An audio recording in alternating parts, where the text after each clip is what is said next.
A Werewolf Shifter Romance, written by Amelia Hart. Chapter 1. The Forest Knows Her Secrets. The cavern smelled of damp stone and the metallic tang of blood that never quite washed away, no matter how many times Verena scrubbed her hands in the mountain spring. 8 years had passed since the villagers drove her into these woods, with brands that seared her flesh, and accusations that burrowed deeper than any physical wound ever could. 8 years of solitude, of survival, measured not in heartbeats, but in harvests, in seasons that melted into one another like the wax of forgotten candles. She moved through the darkness with the ease of someone who had learned that shadows were kinder companions than people. Her fingers trailed across the granite walls as she descended deeper, where the air grew thick and ancient, where the world felt like it belonged only to her. Verena was 28 now, though she carried the weariness of someone twice her age. The mirror she kept in a cracked piece of polished metal showed her a stranger. Hollow cheeks, eyes the color of old emeralds, and that premature silver threading through her dark hair that had begun appearing years before its time. The amulet hung beneath her tunic, warm against her skin, despite the chill that never left these caverns. Her mother's final gift, wrapped in cloth so old it crumbled at the touch. Verena had found it hidden beneath the floorboards of the cottage where she'd grown up. Discovered it the same day she'd found the leather journal with her mother's shaky handwriting, covering pages and pages of warnings, genealogies, and names that meant nothing to her until much later. Names like Luna, names like Power, names that had terrified her when she finally understood what they meant. Her mother had died when Verena was 15, the consumption taking her slowly, pulling her away like the tide pulling back from shore. Before the end came, she'd squeezed Verena's hand with surprising strength and whispered something that made no sense at the time. "You are not what they will tell you. Remember that when the strange things start. Remember that you are not cursed, you are chosen." Verena had thought it delirium, the fever talking. But then the strange things had started. Animals obeying her without command. Crops growing where nothing should flourish. A presence in her mind that felt almost like communication from the world around her. At 20, living with her father's new wife in the village of Millbrook, Verena had finally accepted the truth. She was different. She was something other. And the diary entries, the genealogy records traced back generations, pointed to lineages that human women simply did not possess. Her father had been more than he'd ever told her. Her mother had been something different still. Then came the poisoning. The alpha of their region, a man named Garrett Sr., had died under mysterious circumstances. He'd consumed tea from the tavern that day, and by evening he was convulsing, blood seeping from his mouth. The death was violent, spectacular in its cruelty. The village needed someone to blame, needed an explanation that made sense within their narrow worldview. They found her herbs, rare ones that grew only in the deep forest. They found her isolation suspicious. They found her strangeness damning. A young man named Garrett Jr., who had grown up alongside her, pointed his finger and testified that he'd seen her whispering curses, her hands moving in unnatural patterns. He swore she'd spoken words in a language he couldn't name, that her eyes had glowed in the candlelight. The village believed him because fear was contagious, because the need for vengeance was stronger than the need for justice. She hadn't poisoned anyone. Verena had been in the forest that day, collecting herbs for remedies, living as she always did on the edges of society. But the truth mattered less than the story, less than the blame that could be placed on a convenient outsider. They'd branded her with the marks of exile, deep cuts that formed a pattern meant to identify her as shifter kind, as one who'd violated the sacred law of secrecy. She'd been told that any shifter who revealed herself to humans would be hunted, executed without mercy, that her actions had betrayed them all. Except she hadn't acted at all. The cave became her sanctuary, though she knew now it was a prison built from lies. She'd survived by becoming what they'd accused her of being, a creature of the wilderness, a being separate from civilization. The forest provided for her because she had learned, through means she still didn't fully understand, to ask it for what she needed. Animals brought her news from the villages. Wild herbs grew abundant beneath her feet. She'd built a life that was almost bearable if she didn't think too deeply about the one she'd lost. The amulet pulsed with warmth against her chest, a feeling she'd learned not to question. It grew warmer when shifters passed near her cavern, which didn't happen often. She suspected the marks on her forearms kept most of them away. They would see her as a cautionary tale, as a shifter who'd failed to keep the secret, who'd proven that their kind couldn't be trusted. In the distant world beyond her mountain, the kingdoms shifted with political currents she barely understood. There was an Alpha King now, a man who ruled all the alphas in his region. Brennus, they called him. Verena had heard his name whispered by travelers who occasionally strayed close enough to her territory. She knew he'd taken the throne young, under unclear circumstances, that he commanded respect through both power and strategy.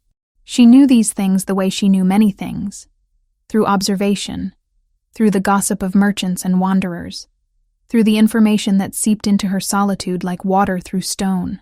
She knew nothing about the moment that would change everything. In the fortress of Thornhold, several days' journey to the east, Brennus sat in his library surrounded by books so ancient, their pages threatened to dissolve into dust at the merest touch. His pale fingers, bearing the marks of his authority, traced across genealogies that his predecessors had kept secret. The registers of shifter hierarchy, they were called in the private scrolls that only the Alpha King was permitted to see. His advisor Aldous had presented a curious problem. A shifter woman in the forest beyond Millbrook, one who apparently commanded animals, who displayed abilities that exceeded normal Omega capabilities. Aldous had come personally to the fortress, his face bearing that thin smile that made Brennus's wolf stir beneath his skin with warning. The scar on Aldous' face caught the candlelight. That scar Brennus himself had given him 7 years ago, when Aldous had challenged his authority and failed. "She practices forbidden magic," Aldous had said, his voice smooth as silk over broken glass. "I have testimony that she poisoned one of the alphas years ago. She commands animals unnaturally. She represents a threat to the stability of our entire hierarchy." Brennus had listened with half his attention, nodding while his mind analyzed what Aldous wasn't saying. The words were too clean, too convenient. Aldous wanted something, and a woman in a forest cavern provided a justification that few would question. But something about the reports niggled at Brennus's instincts, something that didn't align with the information about forbidden magic. He'd gone to the oldest records, the ones kept locked behind wards that only an Alpha King could break. The histories had been deliberately obscured over centuries, their edges worn smooth by someone's careful hand. But Brennus was patient, and what he found there made his entire understanding of their world shift like sand. Lunas. The word appeared again and again in texts that should have been forgotten. Women who bore a different kind of power, one that transcended the typical Alpha-Beta-Omega hierarchy. Women whose authority was recognized instinctively by all shifters. Women who had been systematically hunted and executed 300 years ago because the alphas of that era had feared what they represented. The last Luna had died when Brennus's great-great-grandfather was young. The bloodlines had been diluted deliberately, scattered across generations, mixed with human stock to ensure the power would never resurface. It was supposed to be impossible for a true Luna to emerge in this age, which meant either the records were wrong or something impossible was living in a cavern beyond Millbrook. Brennus had made a decision that would send 8 white wolves into the forest at dawn, commanded to find the woman Aldous described and bring her to him alive. They were his elite guard, descendants of an ancient lineage themselves, and they would not fail. But as he'd given those orders, something deep within him had stirred. His wolf had recognized the possibility before his human mind could articulate it. Something was drawing him forward, like a current beneath the surface of the world, pulling him toward a destiny he didn't yet understand. Chapter 2. 8 wolves, 1 truth. The forest held its breath as night descended like a predator settling into position. Verena had felt them coming for hours, the disturbance in the air that meant other shifters were drawing near. She'd learned to recognize the sensation over her years of exile, a subtle vibration in the world around her that spoke of transformation and primal power moving through the wilderness. Her hands had trembled as she prepared, gathering what little she possessed that might serve as defense. a knife with a blade worn thin from use. The knowledge that her small cavern offered limited escape routes. The amulet pulsed against her chest, warmer than it had ever been. She didn't know what had drawn them, these strangers who moved through her forest like they owned it. Perhaps word of her existence had spread beyond the village boundaries. Perhaps the Alpha King, whose name she'd heard whispered with respect and fear in equal measure, had finally decided she was worth hunting. The thought made her stomach twist into knots she couldn't untangle. When they emerged from the darkness, it was like watching night itself take physical form. 8 wolves, enormous and luminous in the moonlight filtering through the cavern opening. Their pelage was pristine white, with silvery undertones that caught the pale glow, making them appear almost ethereal. Verena had never seen shifters that resembled any natural creature less. These were beings of myth and nightmare, power incarnate in lupine form. She rose to her feet, with movements she forced to remain steady.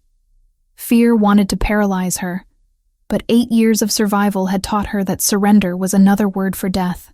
The wolves fanned out, their formation suggesting military precision rather than animal instinct.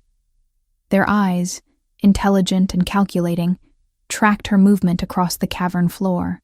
One of them, larger than the others with pure white fur unmarked by silver, stepped forward with authority radiating from every muscle.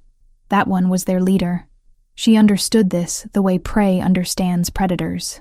"I have nothing you want," Verena called out, her voice steadier than her nerves had any right to be.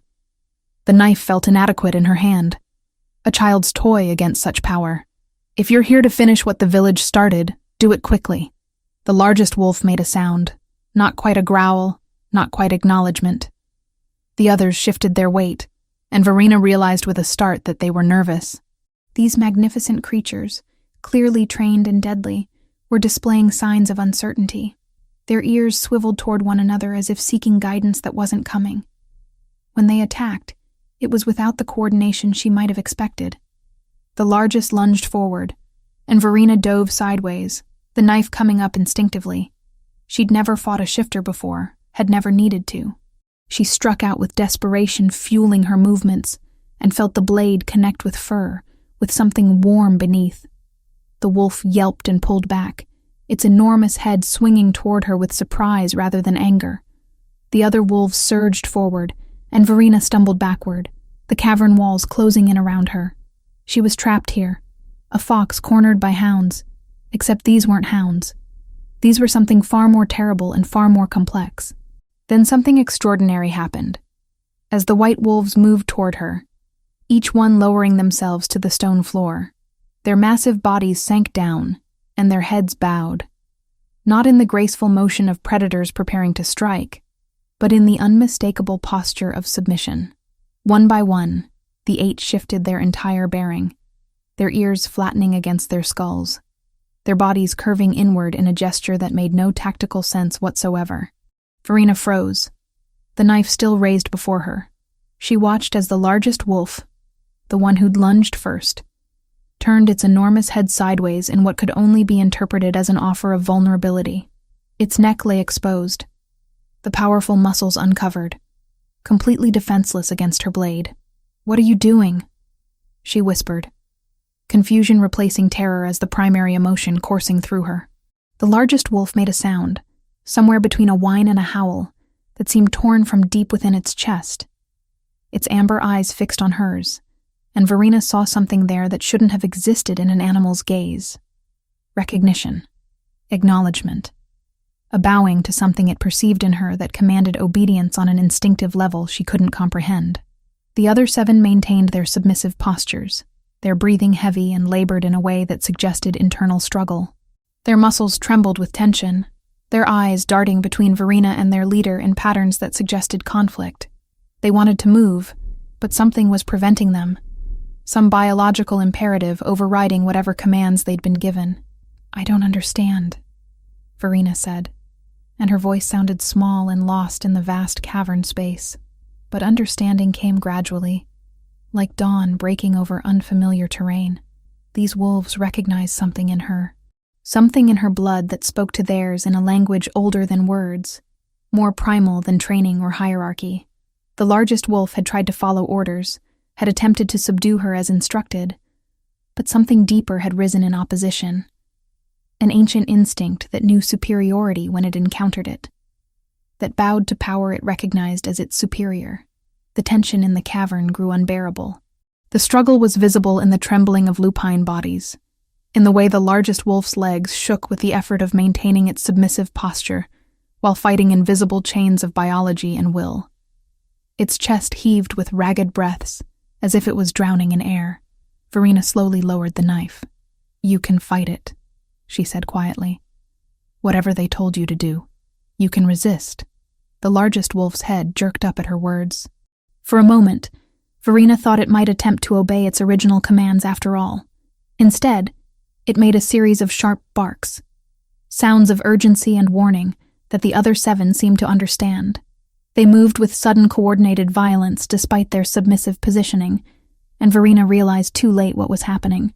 The largest wolf pinned her against the cavern wall, its enormous weight pressing the air from her lungs. Not to attack, she understood that now, but to immobilize.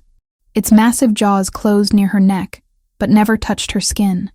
The other wolves surged around her, their bodies creating a cage of fur and muscle that left no room for escape. She tried to struggle, but there was no use. Her knife clattered to the stone floor and was lost in the confusion. Verena felt something heavy strike the back of her head. Not the bite she'd expected, but the shoulder of a lupine body, precise and controlled. The world tilted sideways.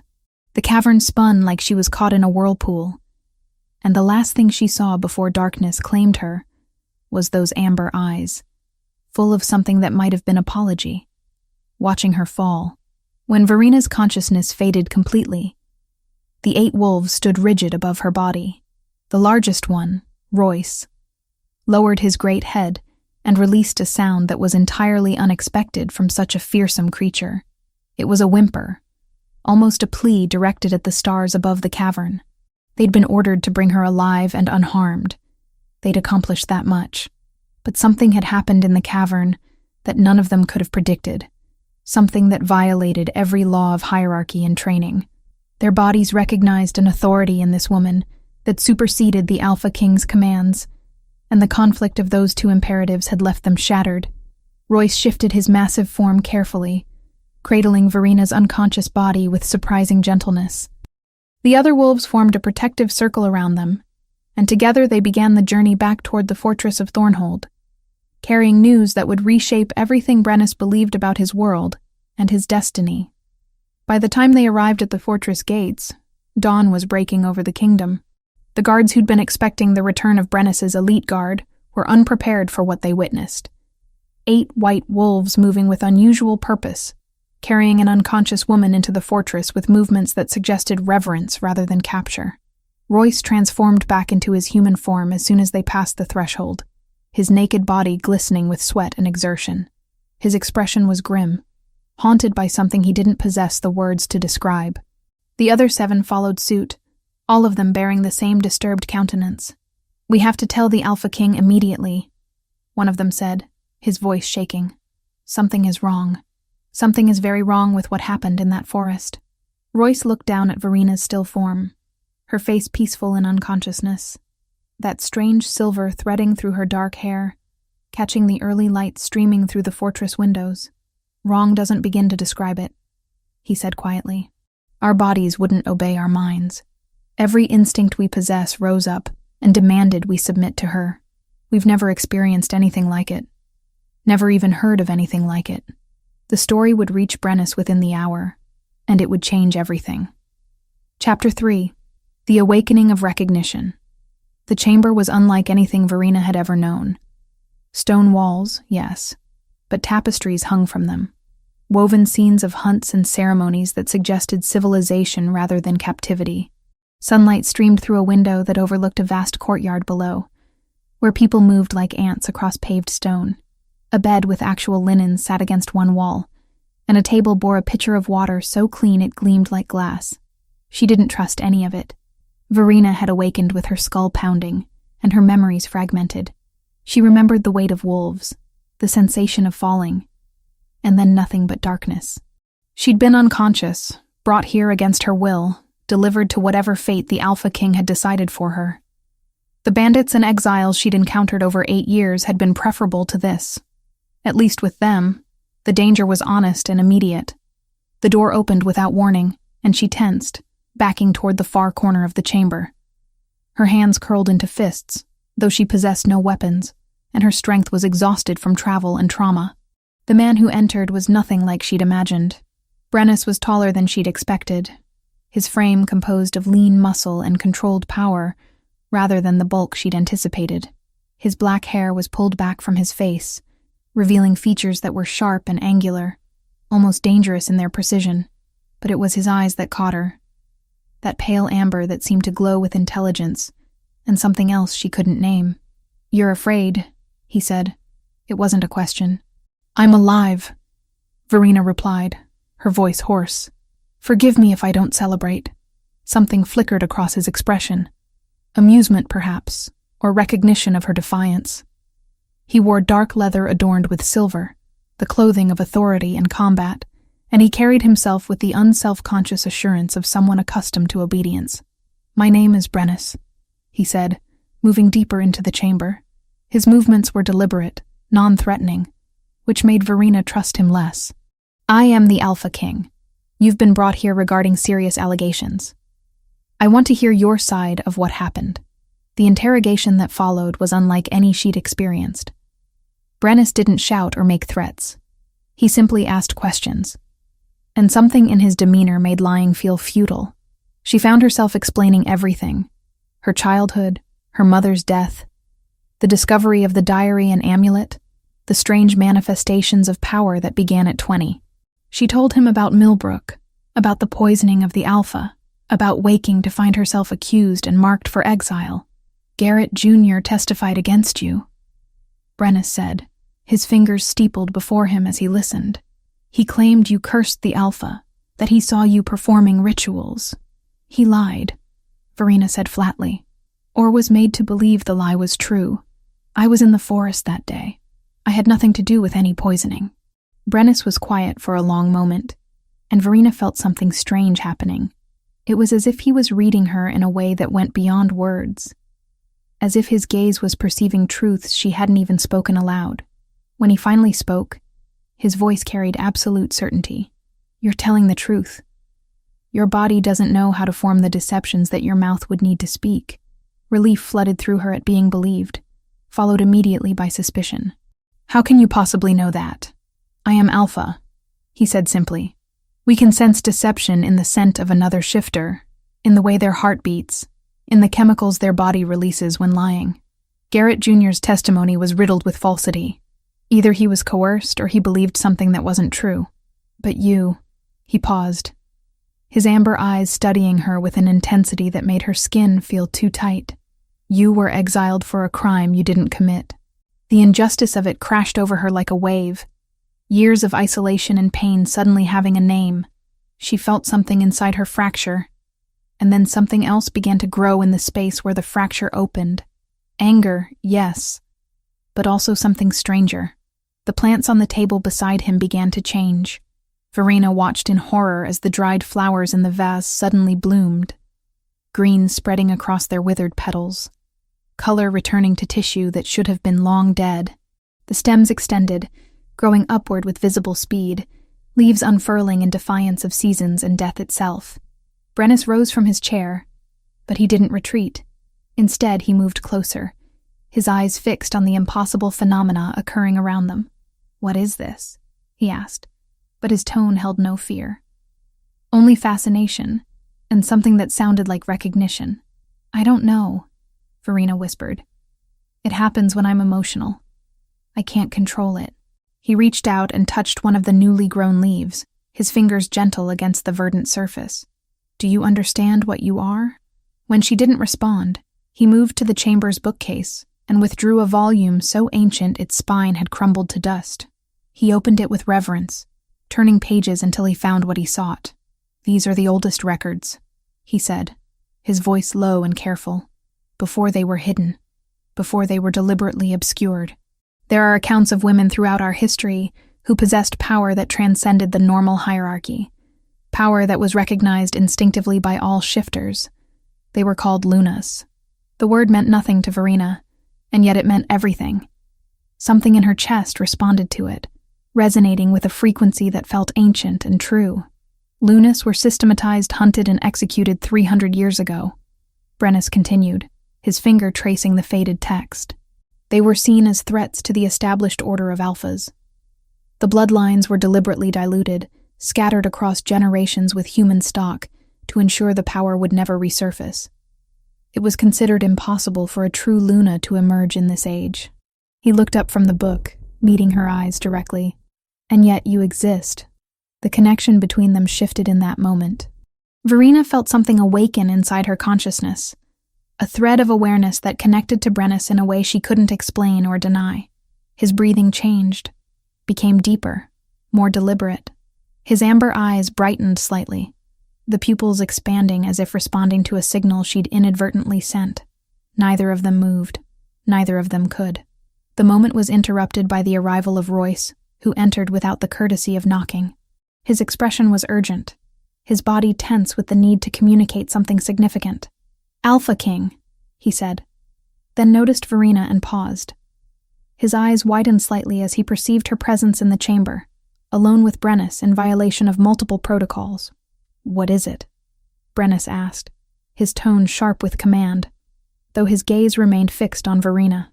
"Aldous has called for a gathering of all regional alphas," Royce reported, his voice steady but edged with concern.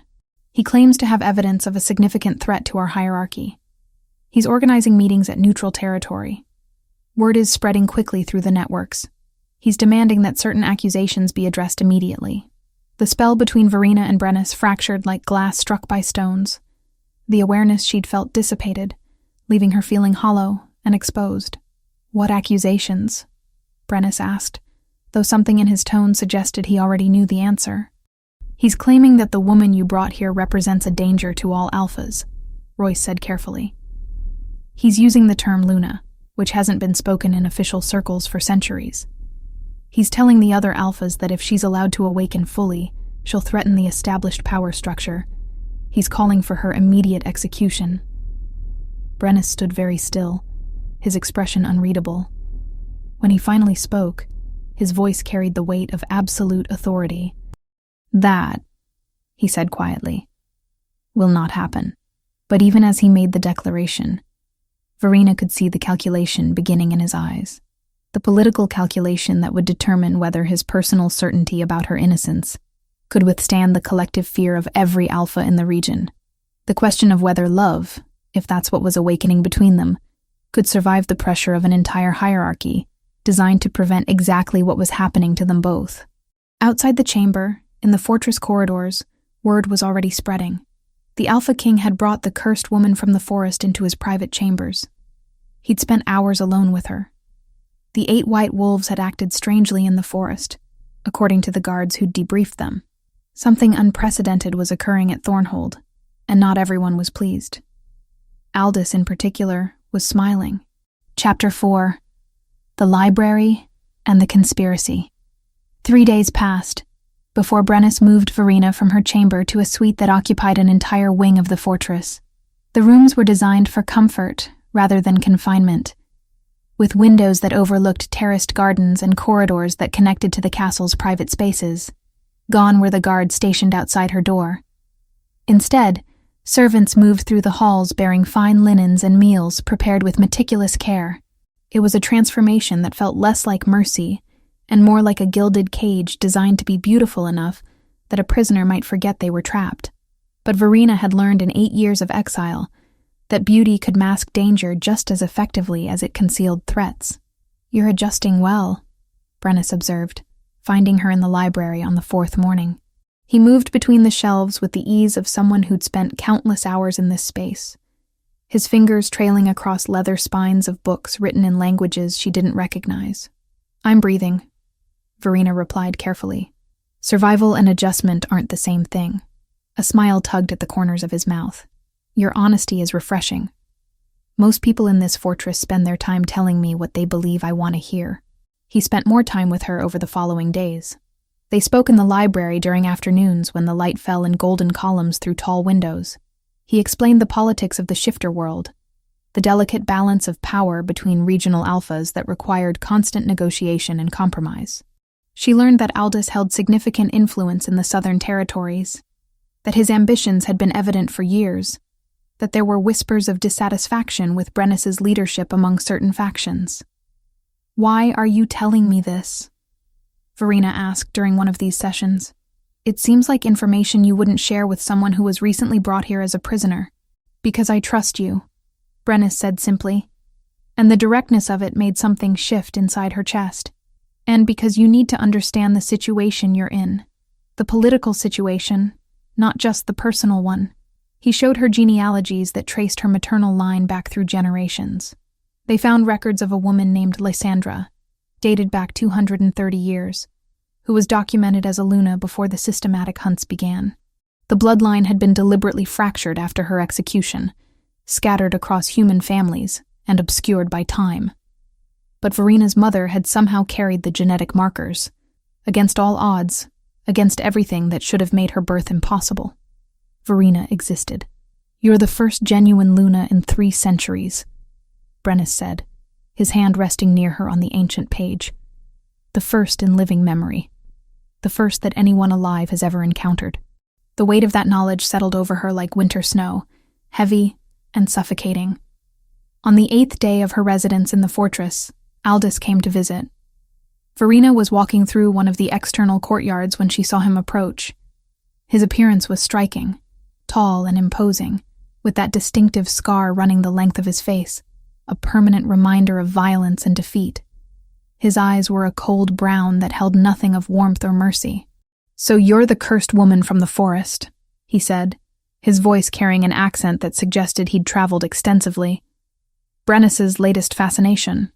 "I don't know you," Verena replied, though something in the way he looked at her triggered a response in her instincts. There was malice there, carefully controlled, but unmistakably present. "No, but I know you," Aldous said. His smile was sharp as broken glass. "Or rather, I knew your situation very well. The poison that killed the Alpha in Millbrook, the accusations that followed, the convenient placement of blame on a shifter who couldn't defend herself." He paused, letting each word sink like stones into water. "That was my doing. The poisoning, the false testimony, all of it. And it was executed so perfectly that no one questioned the narrative I created." His voice never rose. The words were wrapped in the kind of velvet that leaves no prints. Verena felt something cold crystallize inside her. "You wanted to take his position." "I succeeded in taking it," Aldous corrected. "That region has thrived under my governance for 8 years. The Alpha's son, young Garrett, has been quite useful in maintaining the illusion that his father's death was entirely your fault. He honestly believes the story now. The mind is remarkable in that way.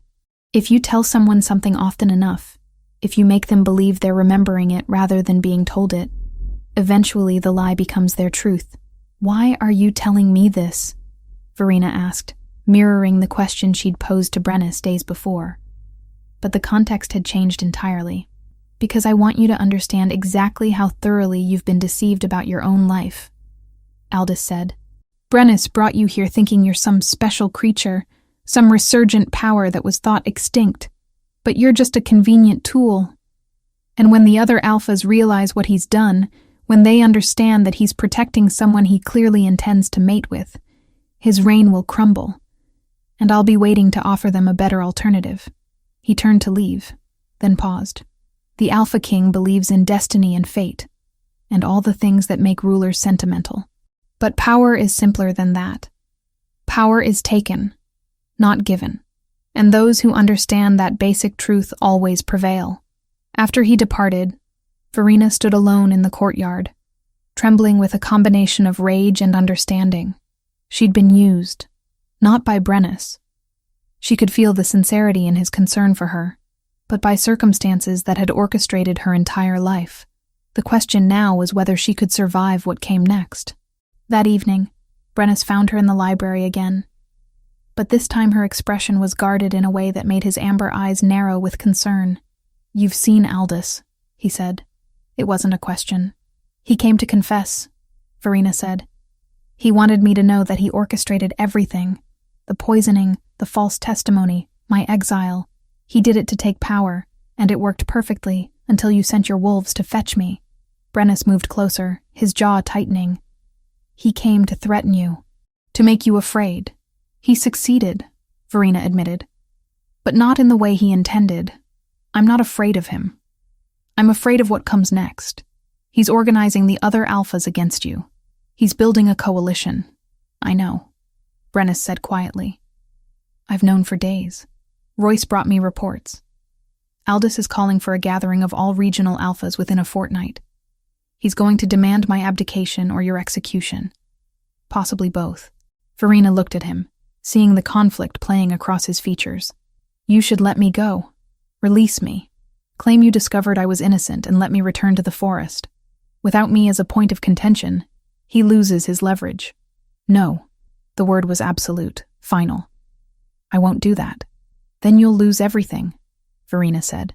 Your power, your position, possibly your life. Brennus reached out and took her hand, his fingers warm against her skin. I've lost everything worth having already. I've spent my entire life isolated by power, believing that maintaining authority required emotional distance. But I look at you and I see what I've been missing. I see possibility. Their faces were close now, the space between them charged with something that transcended the political maneuvering and threats surrounding them. Verena could feel her heart accelerating, could sense the shift in Brennus's breathing. He leaned closer, and she didn't pull away. The kiss was inevitable, unavoidable as gravity. It tasted of desperation and hope in equal measure, of two people recognizing something in each other that went beyond reason or safety. His hand moved to cup her face, his thumb brushing across her cheekbone with surprising tenderness. She felt the connection between them strengthen, becoming something more than attraction, something deeper and older. When they finally separated, both breathing heavily, Brennus rested his forehead against hers. I have a plan, he said quietly. For the gathering, for the confrontation. I'm going to present the truth to the alphas. I'm going to show them the genealogies, the historical records of Lunas. I'm going to tell them that you are the first of a bloodline that was thought extinct, and that your emergence represents a new era for our kind. I'm going to ask them to accept this rather than destroy it. And if they refuse, Verena asked, though she already knew the answer, then we deal with the consequences together, Brennus said. No running, no hiding, just truth and the future we build from it. Verena wanted to believe him.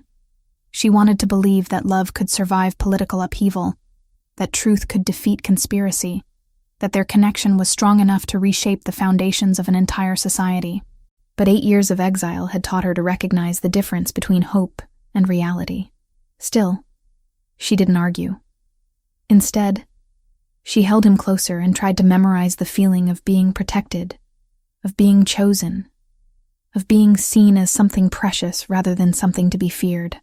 Outside the library, in corridors that carried whispers and rumors, the fortress was already dividing. Alliances were shifting. Aldus's network was expanding, drawing support from alphas who feared the implications of Aluna's return. And Brennus was preparing for a confrontation that would determine not just the fate of two people who'd found each other against impossible odds, but the future of an entire world. Chapter 5. The Assembly of Thorns. The grand hall of Thornhold stretched before them like the mouth of a beast, its vaulted ceiling soaring so high that torchlight barely reached the shadows pooling in its upper reaches. Tapestries depicting centuries of alpha victories hung from stone walls, each one a testimony to conquest and dominion. Brennus sat upon his throne, but it felt less like a seat of power and more like a trap he'd knowingly stepped into. 12 alphas filled the chamber, arranged in a semicircle that suggested both unity and potential fracture. Aldous stood at the center, his scarred face arranged in an expression of concerned superiority that made Verena's skin crawl where she stood near the great fireplace.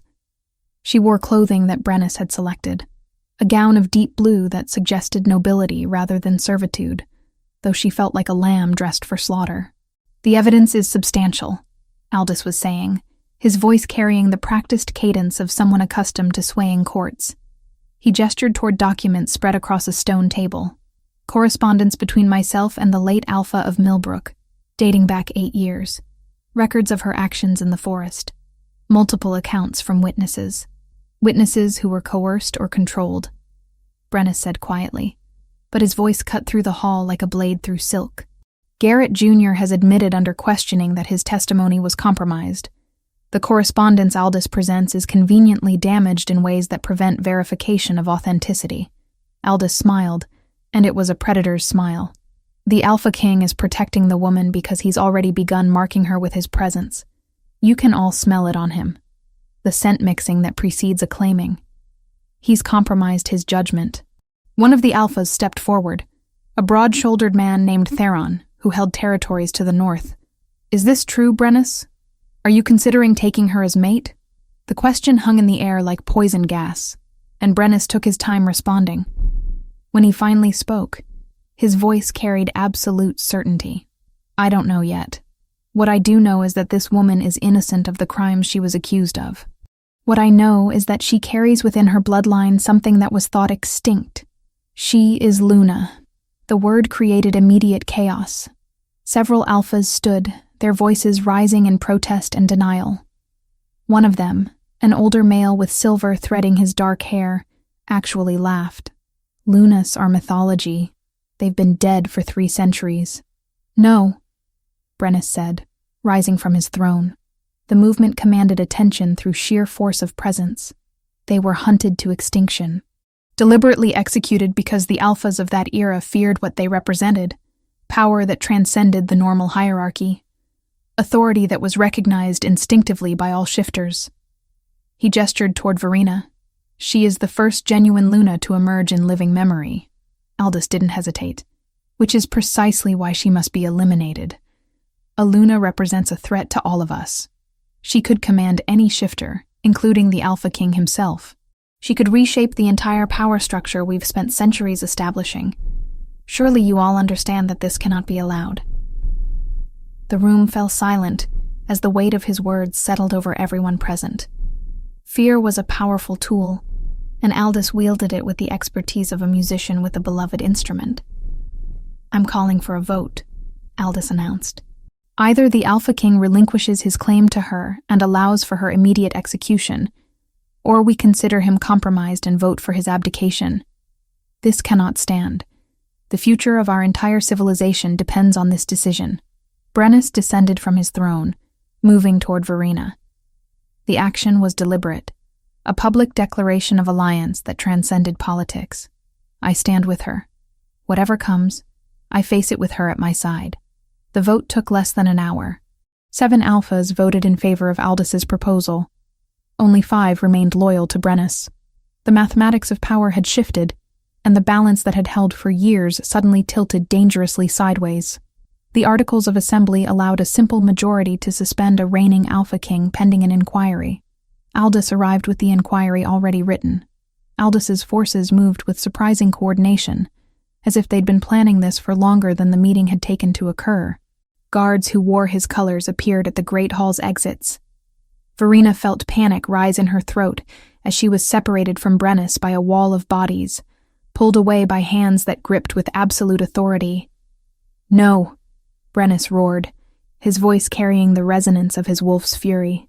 He transformed partially, his form shifting between man and beast as he fought toward her. But there were too many guards, too much organized resistance. They restrained him with chains of silver that burned his skin, keeping him from full transformation and from reaching across the distance that was rapidly becoming a chasm. Verena was taken to a sealed chamber deep within the fortress, one that had been built centuries ago to contain dangerous prisoners. The walls were reinforced stone, the door sealed with locks that required multiple keys to open. She paced like a trapped creature, feeling the mate bond that had only begun to solidify between her and Brennus now straining against the separation like a rope pulled to its breaking point. Through their connection, she felt his rage and despair. She felt his determination to break free. She felt, more importantly, his absolute refusal to surrender to Aldous' demands. That was when she realized something crucial had shifted. The mate bond, even incomplete and unmarked, had created a pathway of communication between them that transcended physical distance. She could sense his presence in her mind, a warm pressure against her consciousness that spoke of connection deeper than blood or breath. Meanwhile, in the fortress corridors, Royce made a choice that would seal his allegiance in ways that could never be undone. Aldous, confident in his victory, had ordered the execution of all shifters who remained loyal to Brennus. The command was given to Royce and a handful of other guards, a final test of their loyalty to the new regime that was establishing itself. Royce stood in the chamber where a dozen shifters were imprisoned, all of them warriors who'd served Brennus faithfully. The order was simple: execute them, and he would be rewarded with position and power under Aldous' rule. Refuse, and he would die alongside them. He looked at the faces of the imprisoned shifters, friends, brothers in arms, individuals he'd trained with and bled alongside, and something inside him crystallized into absolute resolve. No, he said to Aldous' representative, a thin-faced captain named Severin. I will not execute shifters under the banner of false command. Severin's expression hardened. Then you've chosen death. I've chosen honor, Royce corrected, and he moved with the swift violence of a predator, disarming the guards before they could draw weapons. The confrontation was brief and brutal. When it was over, Royce stood amid fallen enemies, his own body bleeding from multiple wounds, but the imprisoned shifters were freed. He made his way through the fortress corridors to where Brennus was being held, carrying keys that Aldous' forces had foolishly allowed him to possess. When he released the chains, Brennus transformed fully, his wolf form enormous and terrible in the confined space. Aldous has Verena, Royce said quickly. She's been taken to the lower cells. They're planning to execute her at dawn, publicly, to establish control and eliminate any possibility of her power being used against them. Brennus' wolf howled, a sound of rage and anguish that echoed through stone corridors and reached every corner of the fortress. Every shifter within hearing distance felt the weight of that howl, and many of them understood in that moment that they had chosen the wrong side. Throughout the night, things moved toward their inevitable collision. Brennus gathered the warriors who remained loyal. Royce brought additional allies, shifters who'd never wanted to follow Aldous, but had been afraid to resist. Verena, in her sealed chamber, felt the mate bond strengthening with every moment that passed, drawing power from the desperation and determination flowing through it. And in the courtyard where a pyre was being constructed for the execution at dawn, Aldous smiled and prepared for his final victory, never suspecting that he was actually walking toward his own destruction. Chapter 6. The Awakening. The night before the execution arrived with the weight of finality pressing down upon everything. Verena sat in her sealed chamber, the walls bearing ancient claw marks from prisoners who'd occupied this space centuries before her. She could feel Brennus through their connection, not in words, but in raw emotion transmitted across the invisible thread that now bound them. His determination, his fury, his unwavering refusal to accept defeat. The mate bond had grown stronger through their separation, becoming something almost unbearable in its intensity. Every moment apart felt like her heart was being torn from her chest. She understood now why shifters spoke of the mate bond with such reverence and terror. It was a force that transcended logic, that demanded presence, that made solitude feel like slow death. She spent the hours before dawn in meditation, following the guidance that seemed to emanate from the amulet resting against her skin. Her mother's bloodline was awakening within her, ancient knowledge that had lain dormant for 28 years suddenly becoming accessible. She could sense the shifters throughout the fortress, could feel their emotional currents like wind moving through invisible channels. Some radiated fear, others burned with righteous anger. A few flickered with the uncertainty of individuals caught between opposing loyalties. Around midnight, Verena felt something shift fundamentally within herself. It started as pressure behind her eyes, a building intensity that made her gasp. The mate bond flared brilliant in her consciousness, and suddenly she could perceive Brennus's location with absolute certainty.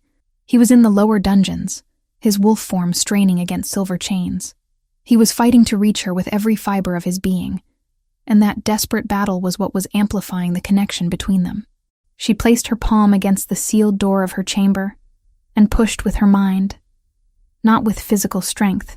The power that flowed through her was ancient and boundless, and for the first time, she understood that she could direct it. The locks clicked open as if they'd never been sealed. The door swung inward on hinges that suddenly obeyed a command written in her blood rather than in metal and mechanism.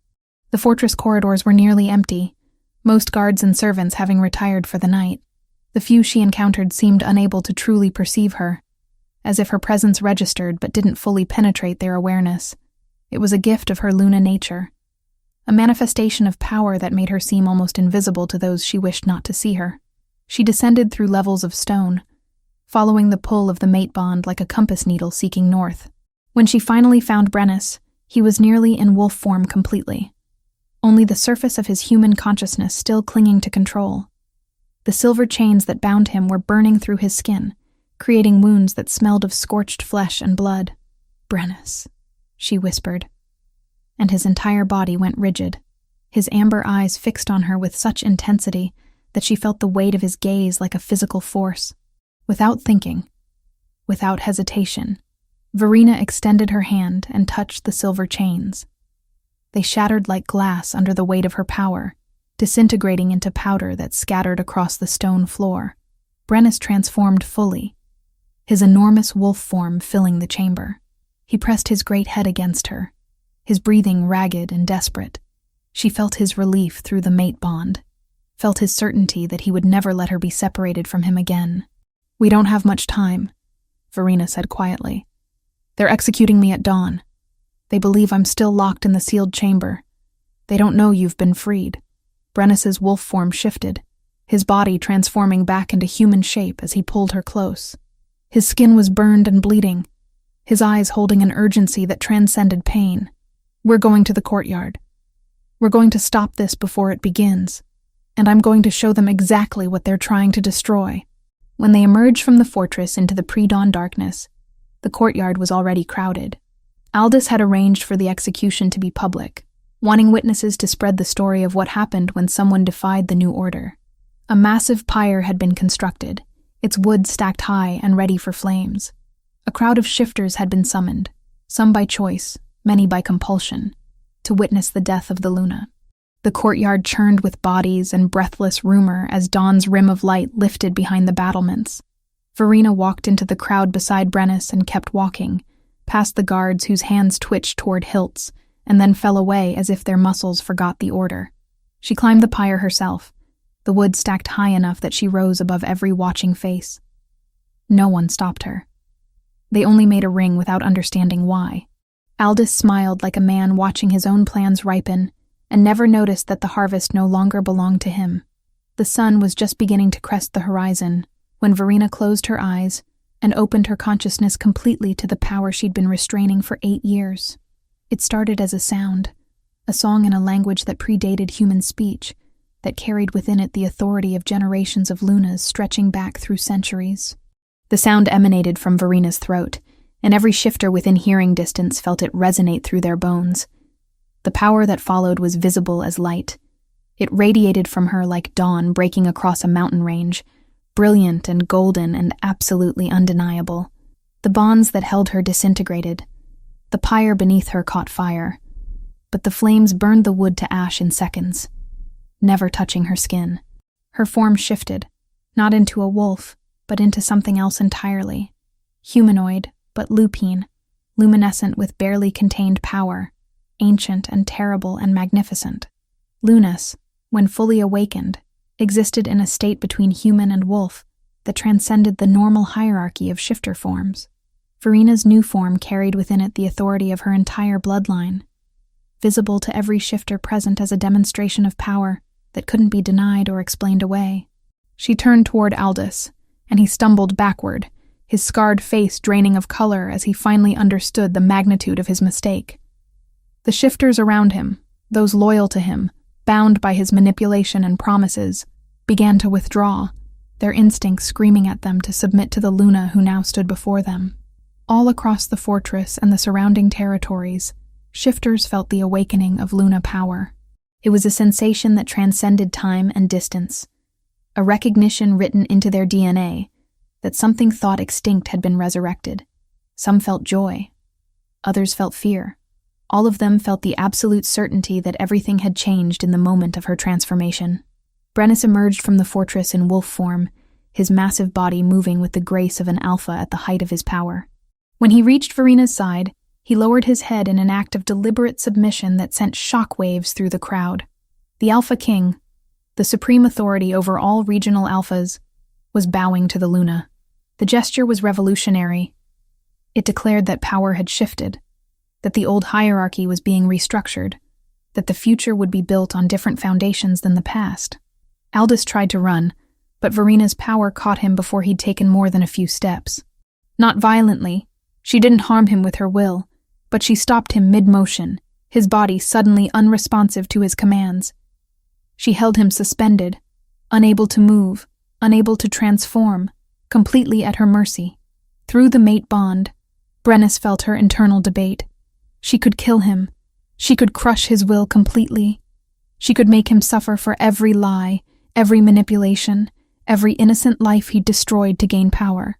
The temptation was enormous, a weight that pressed against her consciousness with the force of 8 years of exile and injustice. But Verina chose differently. She released Aldous, and he collapsed to the ground gasping. She extended her hand toward Brennus, and he transformed back into human form, taking her hand without hesitation.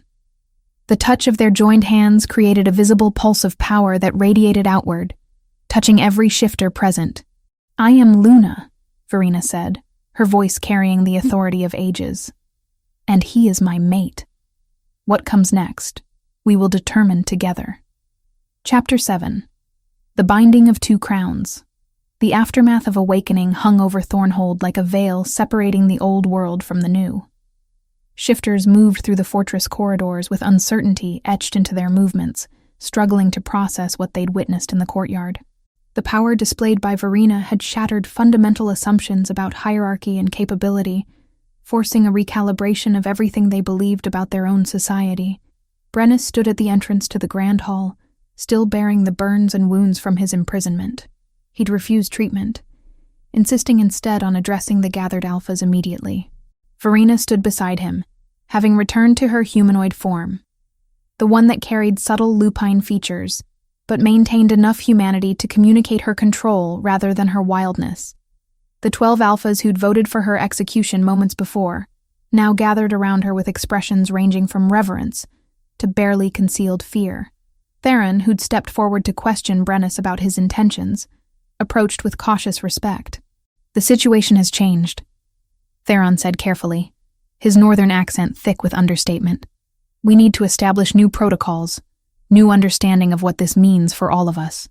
"It means," Brennus said, his voice carrying the weight of absolute authority, "that we've been operating under incomplete information for 3 centuries.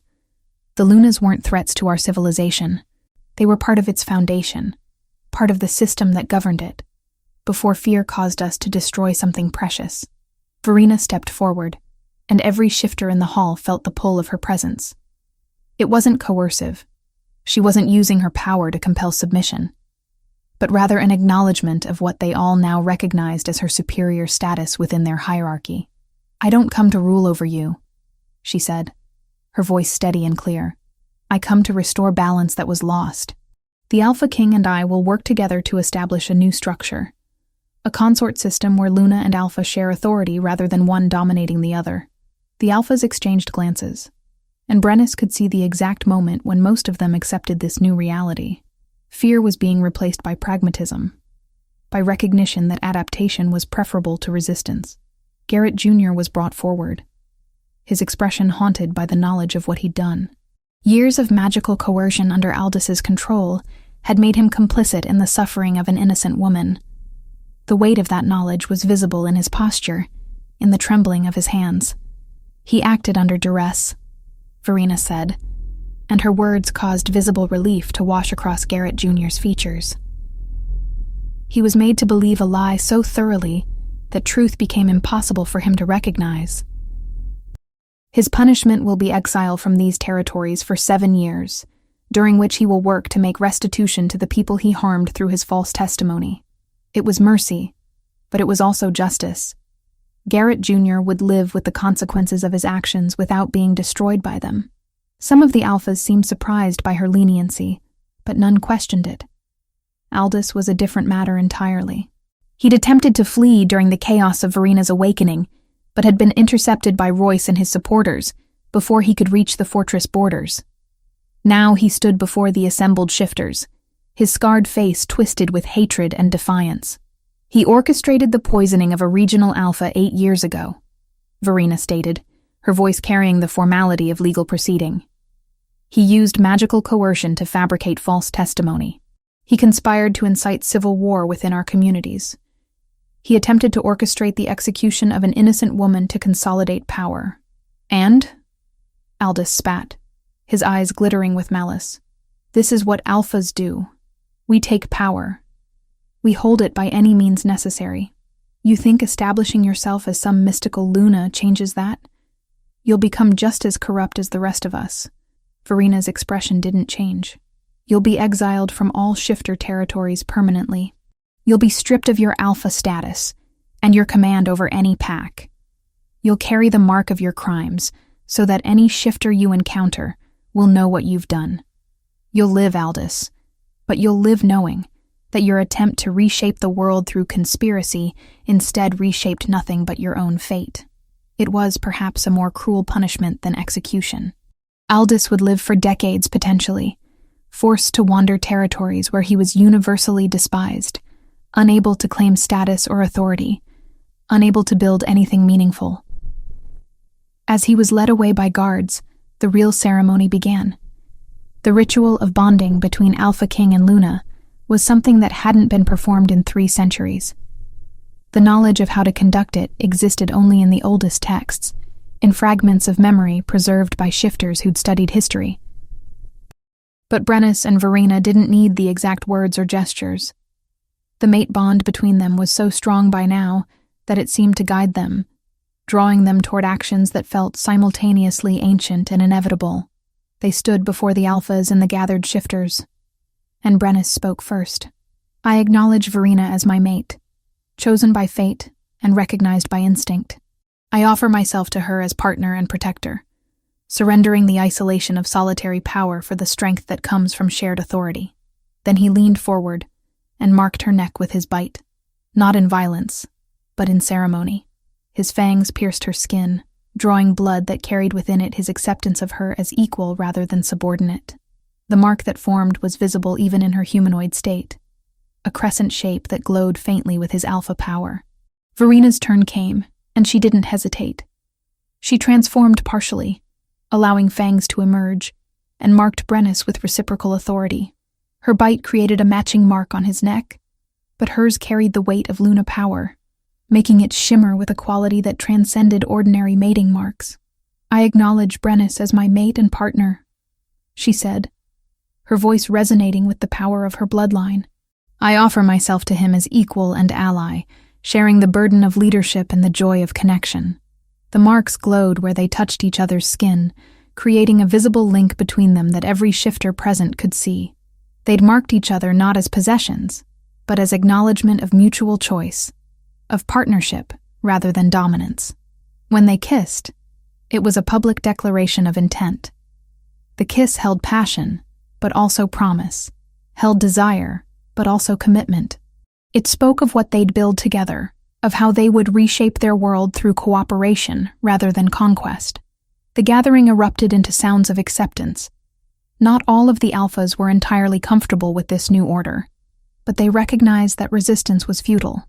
Verina and Brennus represented something larger than any individual ambition could overcome. Over the following days, the structure of shifter governance was formally reorganized.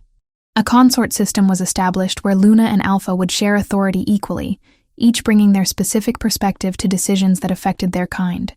The consort position was created as an official rank that would sit alongside the Alpha King in all matters of state.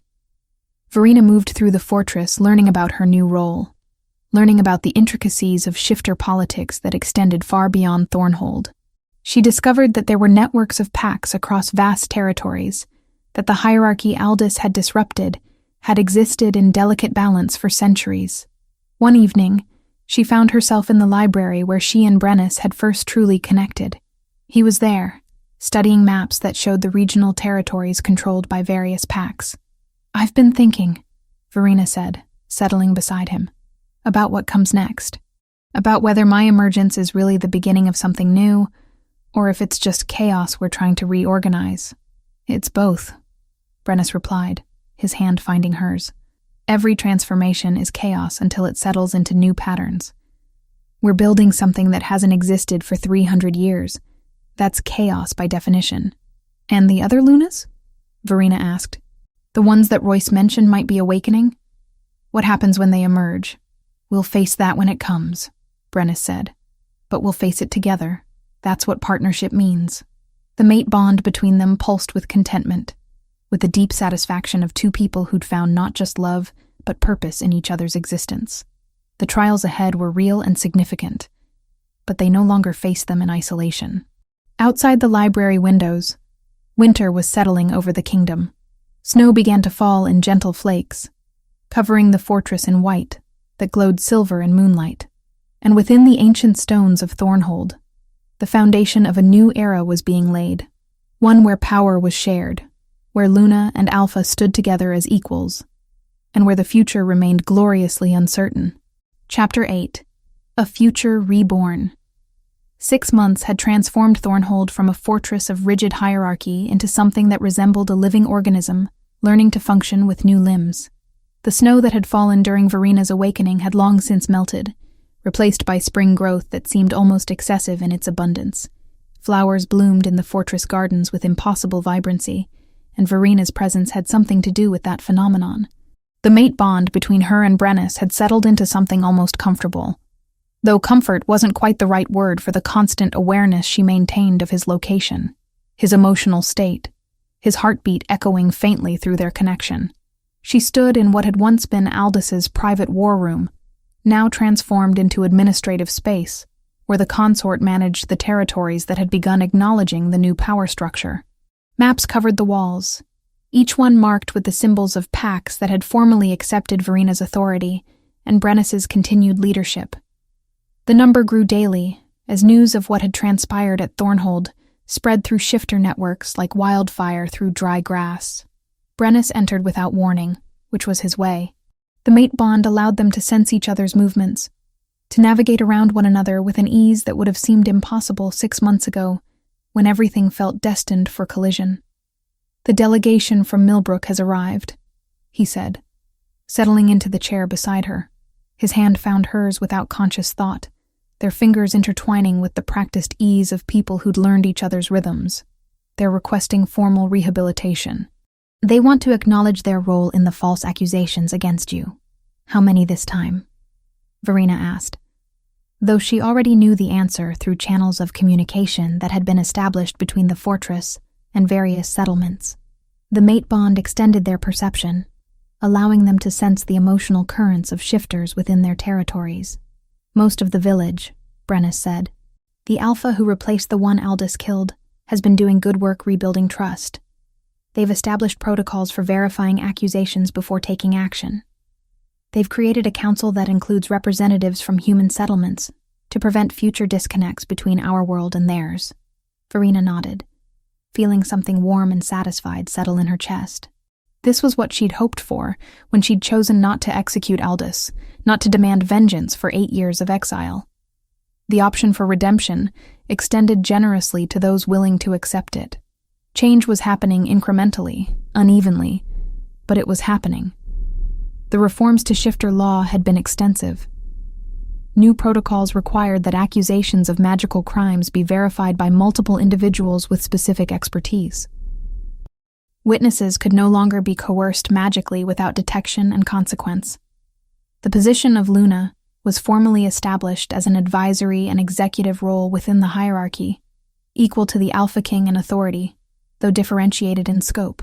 Brennus made decisions regarding warfare, territorial disputes, and political alliances. Verena made decisions regarding internal pack welfare, magical protocols, and the restoration of knowledge that had been deliberately hidden for centuries.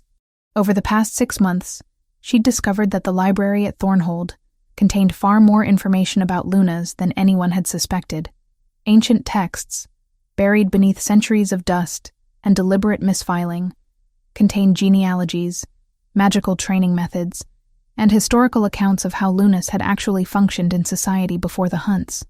They'd been healers, counselors, teachers, authorities whose power derived from connection rather than dominance.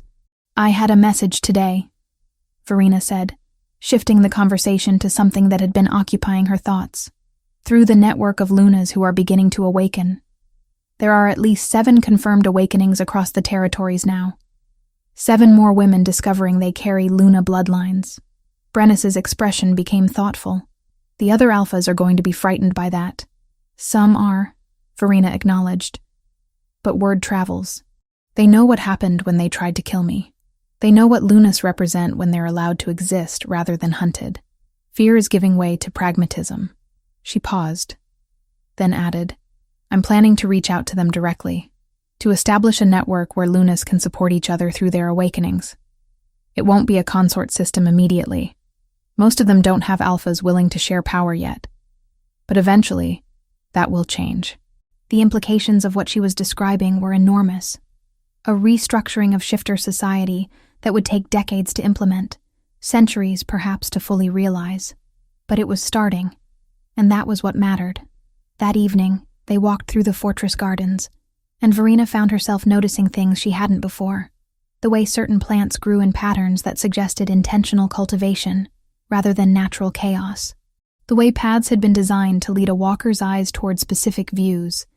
The care that had been invested in creating beauty, alongside function. "I've been thinking about what comes next," Verena said, as they settled on a stone bench overlooking the courtyard where her awakening had occurred 6 months before. The pyre had been dismantled, the ground restored. "If you didn't know the history, you'd never recognize this as the site of confrontation and transformation." "About the other Lunas?" Brennus asked. "About that, yes. But also about personal things." She took his hand, placed it against her abdomen. "I haven't bled in 3 moon cycles. I've been too uncertain to say anything. But I've confirmed it through meditation and the connection with the herbal knowledge I've been recovering." Brennus's entire body went still. Through the mate bond, Verena felt the explosion of emotion he was experiencing. Joy, terror, protectiveness, and something deeper that transcended categorization. His hand remained pressed against her, trembling slightly. "Are you certain?" he asked, his voice soft. "As certain as I can be about something we haven't experienced before," Verena said. "But yes, a child, a offspring who will carry both Alpha and Luna bloodlines. The implications of that are staggering," Brennus finished. "The child of an Alpha King and a Luna could reshape everything. The shifter hierarchy itself could be redefined by what your child becomes. Or it could be a human who shows no shifter capability whatsoever," Verena pointed out practically. "We don't know what the blending of these bloodlines will produce. We'll discover it together," Brennus said, leaning forward to press his forehead against hers. "That's what the mate bond means. Whatever comes, we face it together." Over the following weeks, the pregnancy became public knowledge. The response was mixed. Some shifters celebrated, seeing it as proof that the New World Order was legitimate and permanent. Others expressed concern, fearing what a child of such power might mean for their society. Still others simply waited, unsure how to feel until they could see what actually emerged from this unprecedented union. Royce came to visit one afternoon, bearing reports from the territories beyond Thornhold. He'd taken on a role as liaison between the various packs, ensuring that information flowed smoothly and misunderstandings were addressed before they could solidify into conflict. "Aldous was spotted near the southern border," he reported. "He's living among humans, trying to blend in. Some shifters wanted to pursue him, but I've counseled against it. He's harmless now, separated from power and support. Pursuing him would only create sympathy for him." Verena appreciated Royce's strategic thinking. In 6 months, he'd become one of the fortress's most valuable assets, someone who understood the nuance of leadership in this transitional period. As spring turned toward summer, Verena found herself spending time in the archives of shifter history, preparing. She was gathering information about Luna pregnancies, about the births of children with significant power, about how previous societies had managed the emergence of exceptional individuals. It was preparation that felt both necessary and utterly inadequate. In quiet moments, she stood in the garden where she'd first felt her power fully awakening, and she could sense the connections extending outward from her position. Each awakened Luna, each reformed pack, each family learning to trust shifters again after years of fear. It was a network of change, fragile but growing stronger with each passing day. One evening, as Brennus and Verena stood together watching the sunset paint the sky in colors that seemed almost too vivid to be real, she felt it, a ripple in the fabric of shifter consciousness, unmistakable and profound. Another Luna, the eighth one, had awakened somewhere far to the east. And with that awakening came a sense of something vast and inevitable beginning to move, a transformation that would reshape their world for generations to come. Brennus's arm tightened around her shoulders. "Are you ready for this?" Verena considered the question carefully. She was ready for the challenges ahead, for the resistance and the celebrations, for the unknown future that was still being written. But most importantly, she was ready because she wasn't facing it alone anymore. She had a mate, a partnership, a connection that transcended power or hierarchy. "Yes," she said finally, "I'm ready." The end.